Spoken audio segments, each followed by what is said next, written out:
Thank you, sir. Good morning to all.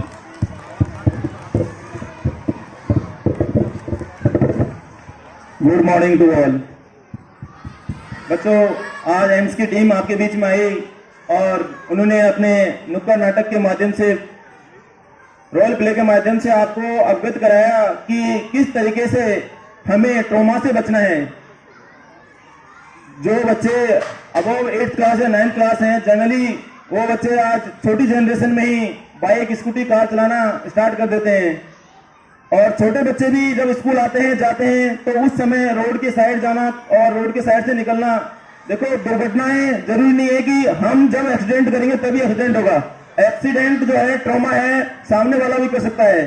तो इन सब चीजों को लेकर के ये जो वर्ल्ड ट्रॉमा वीक जो चल रहा है, इसमें एम्स की टीम ने एक मिशन बनाया है कि कैसे हमारी नई जनरेशन, युवा जनरेशन को ट्रॉमा के बारे में अपडेट करें, कैसे अवगत करें कि हॉस्पिटल में पहुंचने से पहले आप किन किन चीजों की मरीज के साथ में अगर ट्रॉमा कहीं हुआ है, कहीं कोई एक्सीडेंट हुआ है, तो हॉस्पिटल पहुंचने से पहले आप क्या क्या सावधानी बरतेंगे जिससे कि जो ट्रॉमा की चोट है वो आगे ना बढ़े और मेजर ना हो। वो सब हमारी टीम अब आगे बताएगी। और रोल प्ले के माध्यम से हमने ये इसलिए बताया है कि ट्रॉमा एक ऐसी बीमारी है कि सावधानी बरतने से उससे बचा जा सकता है। इसलिए रोल के प्ले के माध्यम से आपको बताया है कि आप सीट बेल्ट पहने, हेलमेट लगाएं और ड्रिंक करके कभी भी कार नहीं चलाएं या बाइक नहीं चलाएं, क्योंकि सावधानी हटी और दुर्घटना घटी। जगह जगह रोड पर भी लिखा रहता है सावधानी हटी और दुर्घटना घटी। तो इन सब चीजों का हम किस तरीके से अपने दैनिक जीवन में उपयोग करें, इनको कैसे इस्तेमाल करें। जनरली हम देखते हैं कि बहुत कम लोग हैं जो ऋषिकेश में ट्रैफिक के दौरान हेलमेट पहन के निकलते हैं। इवन हम सबके बीच में भी हमारी चाहे फैकल्टी है, चाहे नर्सिंग एम्स के ही स्टाफ हैं या डॉक्टर्स हैं, वो भी, क्योंकि एडमिनिस्ट्रेटिव जो रूल्स हैं यहाँ पर बहुत वीक है, कमजोर हैं। कभी किसी का चालान बनते हुए ऋषिकेश में हेलमेट की वजह से बहुत रेयर चांस मिलता है। तो ऐसा नहीं है कि गवर्नमेंट जब रूल लेके आएगी या गवर्नमेंट जब स्ट्रिक्ट करेगी तभी हम लोगों को उन रूल्स को फॉलो करना है। हमारे जीवन के लिए, हमारी लाइफ को बचाने के लिए हमें अपने जीवन में अपनाना है। आपको पता है वर्ल्ड में मिलियंस लोग ट्रॉमा की वजह से ट्रॉमा का शिकार होते हैं और बहुत से लोगों की उसमें डेथ हो जाती है। वैसे हम जहां निवास करते हैं ये पहाड़ी क्षेत्र है, उत्तराखंड जो रोड है, जो रोड मोड़ पे बहुत ही मतलब क्रिटिकल साइड के रोड हैं, तो वहां पर आए दिन इस तरीके की घटनाएं होती रहती हैं। तो हमारी टीम ने ये जो मिशन चलाया है, स्कूल टू स्कूल, हर एक स्कूल में जा रहे हैं और युवा पीढ़ी को, जो युवा जनरेशन है हमारी, जो बच्चे हैं, देश का भविष्य है, और उनको हमें अपडेट करना है, उनको अवेयर करना है ट्रॉमा के लिए, जो हमारा मिशन है। तो इसी मिशन के तहत हम आपको बताएंगे कि जब कभी आप किसी ट्रॉमा के मरीज को या एक्सीडेंट को देखें तो आप किस तरीके से सावधानियां बरतेंगे और आपके लेवल पर आप क्या कर सकते हैं। मैं आमंत्रित करूंगा महेश जी को, assistant nursing superintendent Mahesh ji मेरे साथ आए।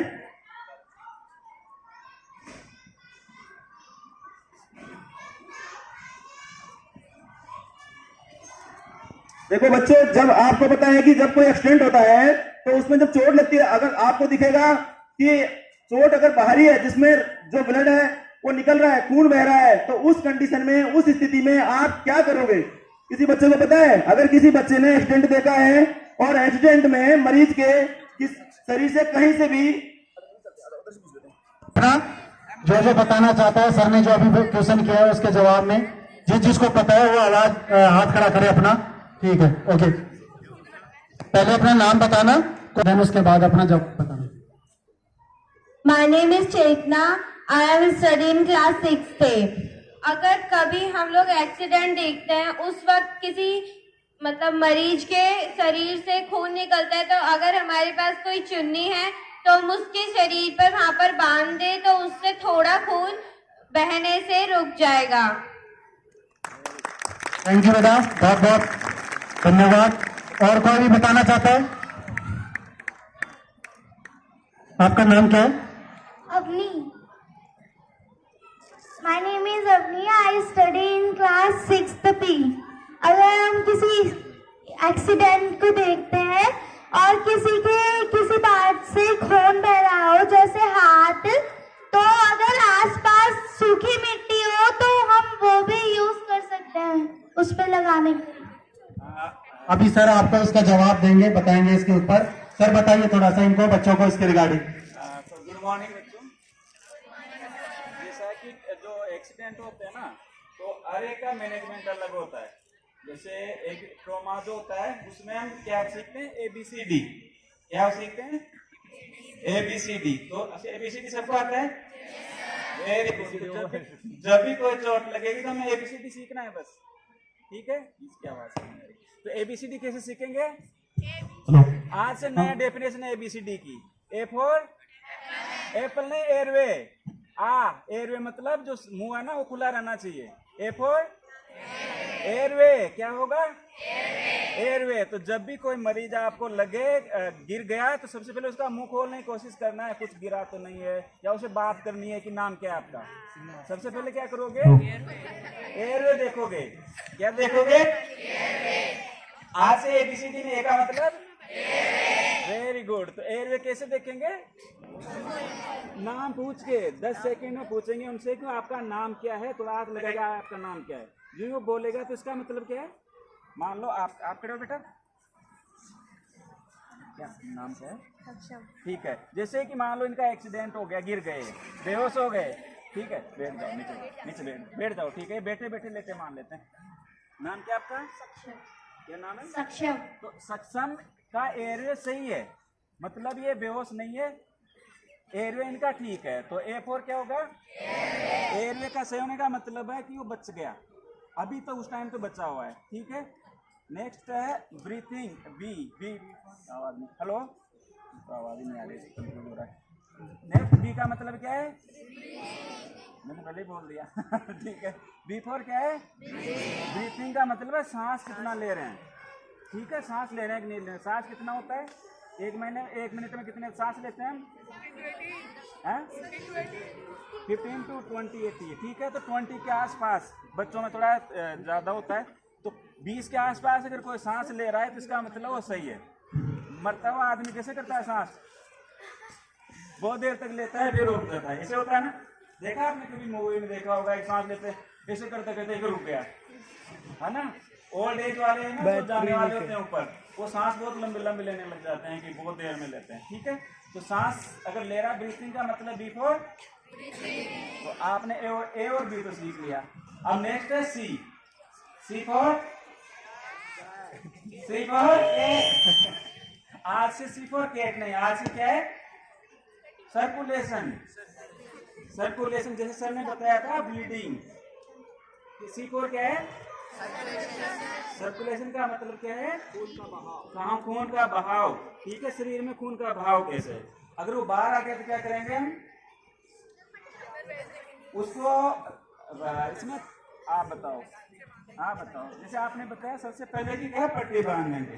तो सबसे पहले जब भी सर्कुलेशन आएगा तो ब्लड आएगा तो उसको हम प्रेशर करेंगे, प्रेस मतलब हाथ से दबा के रखेंगे, ठीक है। कितनी देर तक खून निकल रहा है, कितनी देर तक दबाते हैं, जब तक हॉस्पिटल नहीं पहुंचे। फिर तो आप अकेले तो उसमें बिजी हो गए तो सबसे पहले क्या करना है, 3 मिनट से 5 मिनट तक उसको दबा के रखना है ताकि खून का बहाव कम हो जाए और वहां पर थक्का जम जाए।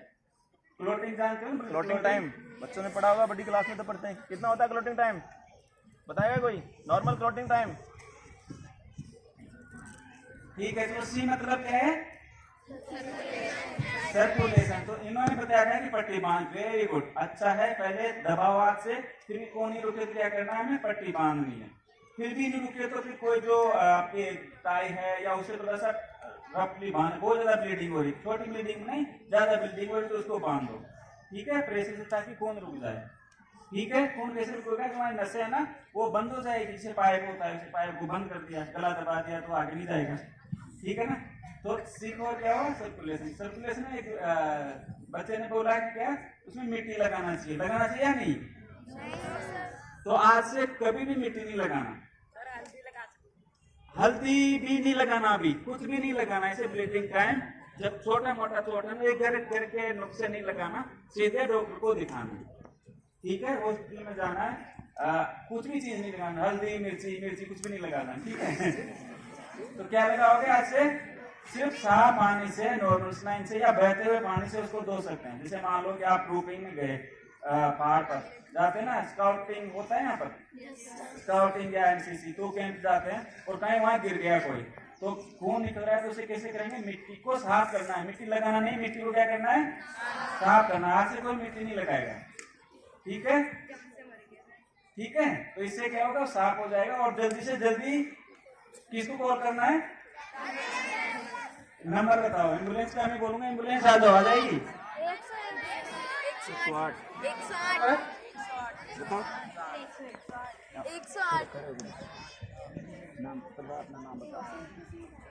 My name is Srishti Par. I study in class 8. हमको 108 पे फोन करना चाहिए। Very good. क्या नहीं हो? बताओ बताओ।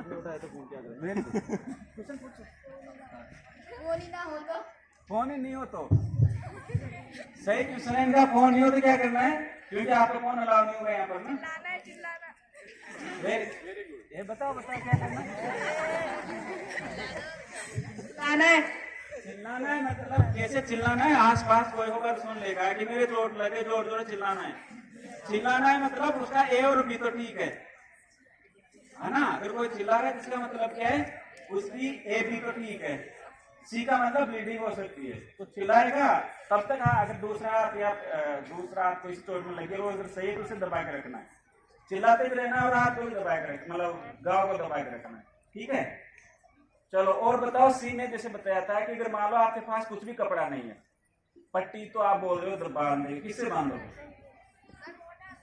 हाँ बताओ कैसे बांधोगे उसको? आपके पास घूमने गए ना, मैंने बोला आप प्रोटीन में गए और वहां चोट लग गई, आपका सी यूनिफॉर्म है, तो कैसे बांधोगे? टाई। Very good. जो भी आपका अपर पार्ट का जो कपड़ा है जो साफ होता है, नॉर्मली हम चेंज करते हैं ना, इसे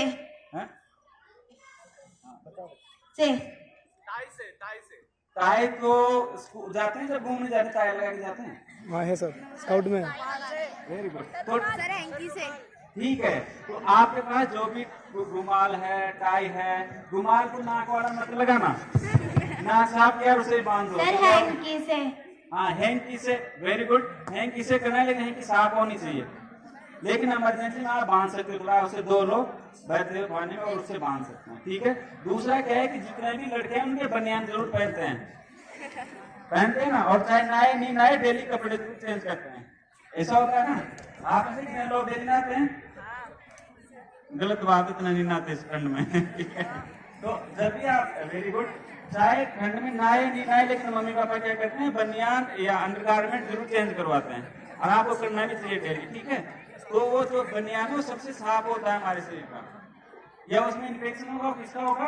आपके शरीर का होगा। जिसकी चोट लगी है ना उसी का होगा, तो उससे इन्फेक्शन कम होगा, ठीक है? तो क्या करना है? अगर आपके पास कुछ भी नहीं है तो आपका जो बनियान है उससे आप बांध सकते हैं। बनियान सूती होता है ना कपड़ा, ठीक है? Very good. तो समझ में आया सी क्या होता है? सी फॉर वेरी गुड। ABC तक पहुंच गए हम। नेक्स्ट बताओ डी। अच्छा, सी में एक चीज और ध्यान रखनी है, अगर आसपास वो बोल रहा है सही है तो पानी पिला देना उसको, ठीक है ना? अगर वो बोल रहा है सही बात कर रहा है तो ऐसा पानी पिला देना, ताकि उसको डिहाइड्रेशन की वजह से खून निकलेगा ना बॉडी में से, तो पानी पिला देना थोड़ा बहुत ज्यादा, ठीक है? नेक्स्ट बताओ D. D for doctor. D for doctor. बताओ क्या है डी फॉर? डॉक्टर। डॉक्टर के पास जाना है। ओके, तो डी फॉर डॉक्टर नहीं, आप ही डॉक्टर होगे तुम आप, ठीक है ना? तो डी फॉर क्या होगा? डिसेबिलिटी। क्या होगा? डी फॉर क्या होता है? डिफॉर्मिटी।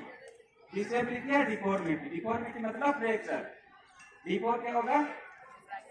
फ्रैक्चर। तो फ्रैक्चर हो गया तो क्या करोगे बताओ? आप बताओ। बड़े बच्चे है ना, बड़े बच्चे इधर वाले, आप बताओ। बताओ, अगर फ्रैक्चर हो गया तो क्या करोगे? कोई और बताएगा? कपड़ा बांध, खड़े होके बैठो, जिसको पता है। हाँ, फर्स्ट एड आता है ना? खड़े होके बताओ। नाम बताओ। सर सपोर्ट देंगे सर। Very good. सपोर्ट कैसे दोगे? सर कुछ लकड़ी वगैरह होगी उससे पहले पैर पे रखेंगे और किसी चीज से बांध देंगे। Very nice.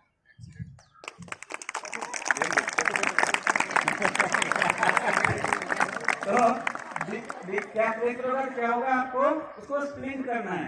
स्प्लिंट मतलब जिन्होंने बोला लकड़ी है या कुछ भी ऐसी चीज हार्ड है, उससे दो जॉइंट के बीच में उसको बांध देना है। जैसे कि अगर इधर आओ बच्चों, जैसा भी इन्होंने बताया कि अगर फ्रैक्चर है, डिफॉर्मिटी है, तो उसको हमें अलाइनमेंट में लाना है, मतलब एक फिक्स पोजीशन में रखना है जिससे कि वो फ्रैक्चर, डिफॉर्मिटी और आगे ना बढ़े। तो स्टूडेंट ने बहुत अच्छा बताया कि उसको सपोर्ट देना है। अब सपोर्ट देंगे कैसे? सपोर्ट कैसे देंगे? बाइक चला रहे थे, बाइक चलाते हुए बाइक स्कूट हो गई, ये गिर गए और इनका यहाँ से हड्डी टूट गया, ये वाला, ठीक है, टूटा नहीं है, मैं बता रहा हूँ। तो ये ऐसे मुड़ेगा, ठीक है, यहाँ से टूट जाएगा। तो हम क्या करेंगे, ये मेरा हाथ है, ये वाला हाथ जो क्या है, ये सपोर्ट है, तो इस तरीके से सपोर्ट लगाएंगे, इसको ऐसे रखेंगे, एक टाइम में यहाँ करूंगा और एक टाइम में पीछे करूंगा, ठीक है।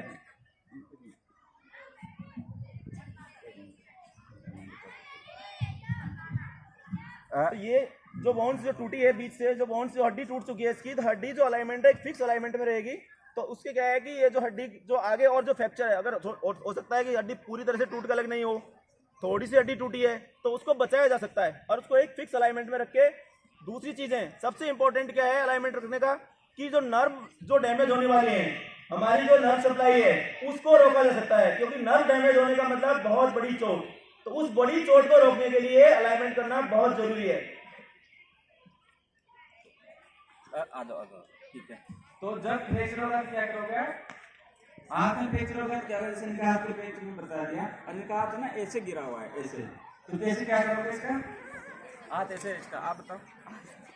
हाँ बता दो क्या करना है अभी इसका हाथ का। इनके पास बोतल भी हाथ में, इधर वाले में। हाँ कैसे कैसे, हाँ ठीक है, वेरी गुड, ठीक। तो अभी इस हाथ को सीधा नहीं करना आपको, जो फ्रैक्चर हुआ है ना उसको सीधा नहीं करना आपको, जैसे टूटा हुआ उसको वहीं पर बांधना है, ठीक है। बिफोर डॉक्टर नहीं बनना। बिफोर क्या हुआ है, बिफोर फ्रैक्चर है, उसको हमें क्या करना है, सीधा नहीं करना। इसको कहाँ गया, अरे आया वहां ऐसे थोड़ी होता है। तो इनके हाथ में जैसे कि बोतल थी, ये भी यूज हो सकती है।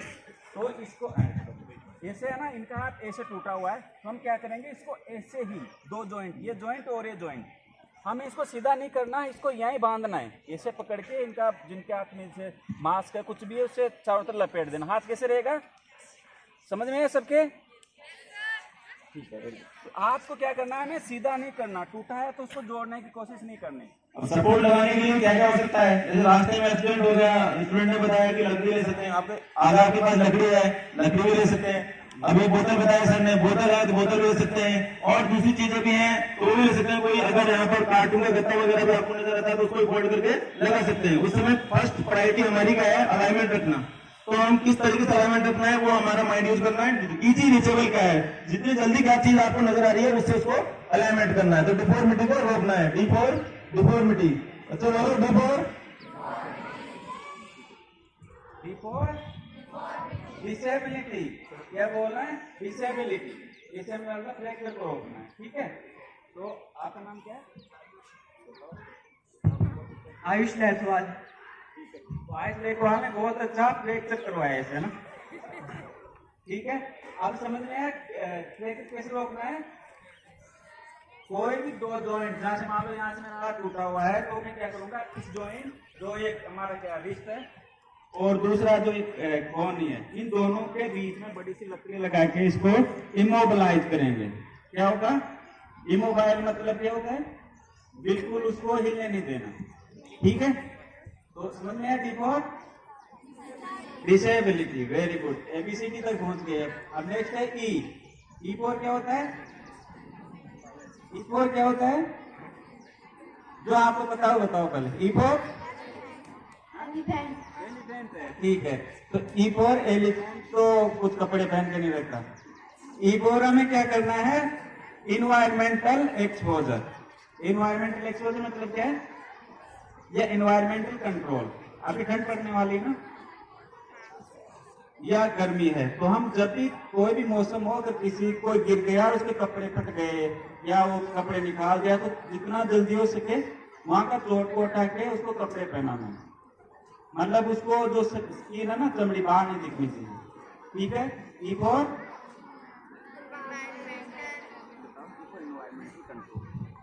for environmental control. ABCD सबको आ गई? आज से ABCD मतलब क्या बोलोगे? ठीक है, आप कौन बताएगा ABCD? रोमा ABCD कौन बताएगा? कोई भी बताओ। अरे ऐसे नहीं, शर्मा में क्या है, बताओ, आप बताओ।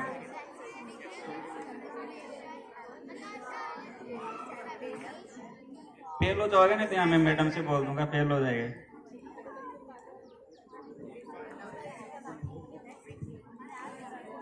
A for airway. तो एक और क्या होता है? ये सबको पता है? तो एयरवे में क्या करना है? मुंह खोल के रखना है और एयरवे के साथ सी स्पाइन कंट्रोल करना है। सी स्पाइन क्या होता है? गर्दन। ठीक है, गर्दन को कैसे? इसके लिए हम एक थोड़ा सा बताते हैं। ठीक है बच्चों, अभी जैसे आपका प्लेग्राउंड भी है, यहाँ पर हम बहुत सी बार एक्टिविटीज में इन्वॉल्व होते हैं, कुछ खेलते हैं, बच्चे को चोट लग गई तो हम जनरली उसको किस तरीके से उठा के एक जगह से दूसरी जगह, मतलब ग्राउंड से बाहर कैसे लाते हैं, बताएगा दो बच्चे? आप दो बच्चे प्लेग्राउंड में एक्टिविटीज में इन्वॉल्व है, मतलब क्रिकेट खेल रहे हैं, इनको चोट लगी है, ये बच्चे नीचे आप बैठ जाओ। ये दोनों इनके साथी प्लेयर्स हैं, इनको ग्राउंड से बाहर इनको शिफ्ट करना है या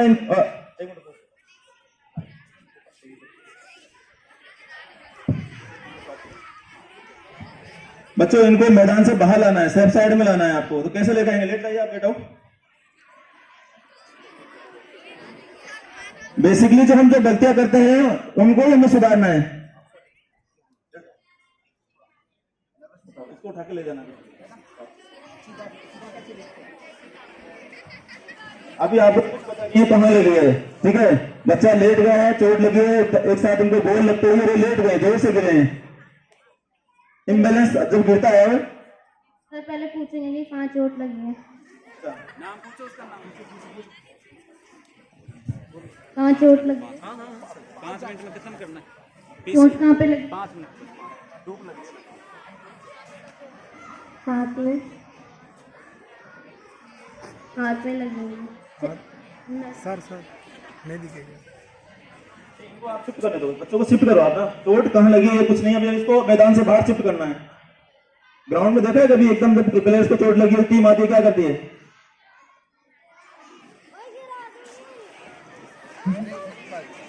बैठो, अब ले जाओ आप दोनों बच्चे ले जाओ।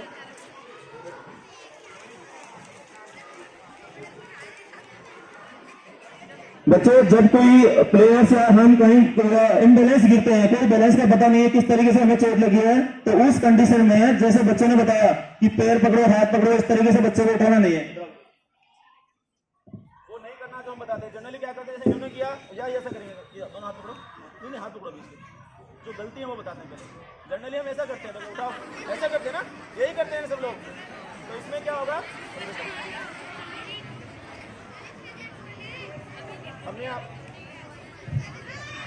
हमने आपको ट्रोमा में बताया, अभी सर बता रहे थे कि airway with C spine restriction, जो हमारा स्पाइन है, ठीक है, उसका सी स्पाइन, और उसको कैसे रेस्ट्रिक्ट करना है, क्यों रेस्ट्रिक्ट करना है, क्योंकि हमें पता नहीं है कि गर्दन में भी चोट हो सकती है, तो हमने गर्दन को सपोर्ट तो लगाया नहीं और बच्चे को दोनों हाथ पैर से पकड़ लिया। तो सबसे इंपॉर्टेंट है, जब आप जिसको चोट लगी है उसको एक सेफ साइड में लगा रहे हैं, एक जगह से दूसरी जगह शिफ्ट कर रहे हैं, तो उसकी गर्दन को कैसे स्टेबलाइज करें वो हम आपको बताएंगे।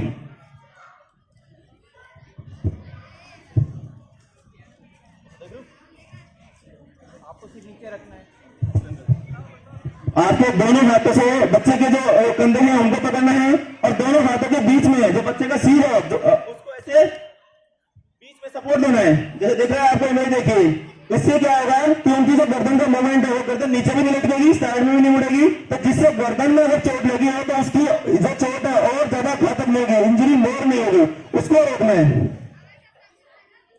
उसके बाद में अगर आप हॉस्पिटल में है या स्कूल में है, कॉलेज में, इंडस्ट्री, फैक्ट्री में, तो वहां पर फर्स्ट एड किट भी होती है, हेल्थ टीम भी होती है, तो उनके पास जनरल चीजें मिल जाती है। सी स्पाइन, स्पाइन कोलर जो होती है, स्पाइन कोलर देखा है, घरों में देखा हो, इसमें गर्दन में चोट लगी है, कभी मम्मी पापा या किसी दूसरे को देखा हो गर्दन में लगा के घूमते हैं, उसको कहते हैं स्पाइन कोलर, सी कोलर। उसको कैसे लगाना है, कोलर है ठीक है। और अब गर्दन की जो सपोर्ट है, गर्दन को तो हमने मोबाइज कर लिया, लेकिन जो स्पाइन है हमारी रीढ़ की हड्डी है वो गर्दन से लेकर के सिर के पीछे से लेकर के और यहाँ बैक तक होती है। तो रीढ़ की हड्डी को और कैसे मोबिलाइज करेंगे, तो इसके लिए हमें क्या करना है ऐसी सिचुएशन में, तो पीछे सपोर्ट लगाना है, बैक सपोर्ट। इसके लिए किस तरीके से सपोर्ट लगाएंगे वो हम आपको बताएंगे। आपके पास जनरली स्पाइन बोर्ड होगा नहीं, स्पाइन बोर्ड होता है बैक सपोर्ट लगाने के लिए एक तख्ता देखा है हॉस्पिटल में। स्पाइन बोर्ड तो हॉस्पिटल स्कूल में होगा नहीं, तो उस समय हम क्या करेंगे प्लाई बोर्ड भी ले सकते हैं। स्कूल में जनरली प्लाई बोर्ड मिल जाता है, प्लाई बोर्ड नहीं है तो जो हमारे तख्ते होते हैं उनको तोड़ कर हम बना सकते हैं उस समय अर्जेंट में, तो वो हमें लगाना है, सपोर्ट लगाना है, उसके बाद ही उसे शिफ्ट करना है। तो वो कैसे लगाएंगे हम आपको बताएंगे। इस जो टेक्निक है, जो प्रोसीजर है लगाने का, इसको पहले जिसमें चोट लगी है उसको हमें रॉक लाइक पोजीशन में लेना होता है। तो किस तरीके से लेना है, कैसे करना है, कैसे सपोर्ट लगाने है वो हम बताएंगे। अभी एक बार बता देते हैं, फिर करेंगे। आप पकड़ो। इनको चोट लगी है, अब इनको हमें स्पाइन बोर्ड लगाना है। स्पाइन बोर्ड लगाएंगे तो कैसे स्पाइन बोर्ड लगाना है, इसके लिए हमारे पास 3 बंदे होने चाहिए। एक जो है इधर से इनका जो नेक है उसका सपोर्ट करेगा, मोलाइज करेगा। जो दोनों है दोनों को कैसे खड़ा होना है, कैसे करना है, आओ जी। ये बता दो, इनको माइक दे दो। आप दोनों को हम एक बार कर देते हैं। नहीं आप पकड़ो, कहाँ से बताएंगे वैसे करो। आप डायरेक्शन पे हमको ऐसे खड़ा होना है दोनों को। तो बोलो आप, बोलो आप बोल। ओके, 2 लोग खड़े होंगे। ओके, जो सर के तरफ खड़ा है उसका एक हाथ शोल्डर पे होगा और दूसरा हाथ थाई बोन पे होगा, और जो पैर के तरफ खड़ा है उसका एक हाथ वेस्ट पे होगा, कमर पे होगा, और दूसरा हाथ एंकल पे होगा। तो एक बार देखते हैं।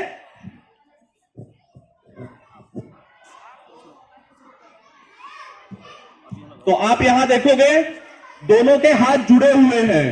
ओके, और जैसे लकड़ी का टुकड़ा हम लोग रोल करते हैं उसी प्रकार से जो भी विक्टिम है ट्रॉमा का उसे रोल करना है। इसीलिए इस तकनीक को हम लोग लॉग रोल टेक्निक कहते हैं। और जो कमांड पर्सन है वो ऐसे नहीं करना है, एक बार एक खींच रहा है, दूसरी बार दूसरा, तीसरी बार तीसरा, तो और ज्यादा इंजरी हो जाएगी। कमांड पर्सन है वो कमांड देगा 1 2 3 देन करना है 1 2 3।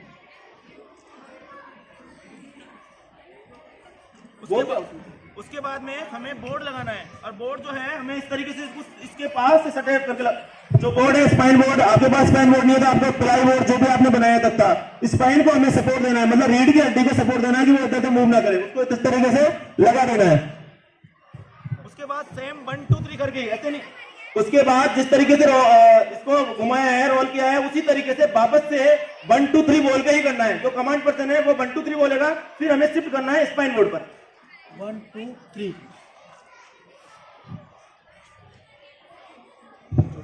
अब बच्चों ये स्पाइन बोर्ड इनके नीचे लग गया है, तो इनका जो स्पाइन है वो पूरी तरह से क्या हो गया, सपोर्टिव हो गया है, और इसमें सपोर्ट लग गया है। अब बच्चे खुद करके डेमो दिखाएंगे एक बार।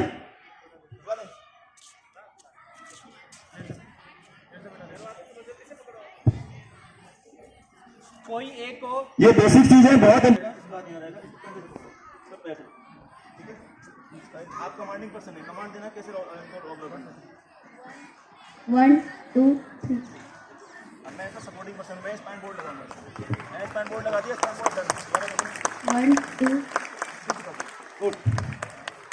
तो इससे क्या हमारा बेनिफिट्स है कि अगर जो चोट है स्पाइन की, उस चोट को आगे बढ़ने से रोकना, उसको घातक होने से रोकना, ये हमारी प्राइमरी हॉस्पिटल जो हॉस्पिटल से पहले है, प्री हॉस्पिटल केयर जिसको बोलेंगे, ये हमें लाइफ में अपनाने हैं, बच्चों सीखना है। धन्यवाद मीना सर और जयस्थली सर और बाकी टीम मेंबर्स।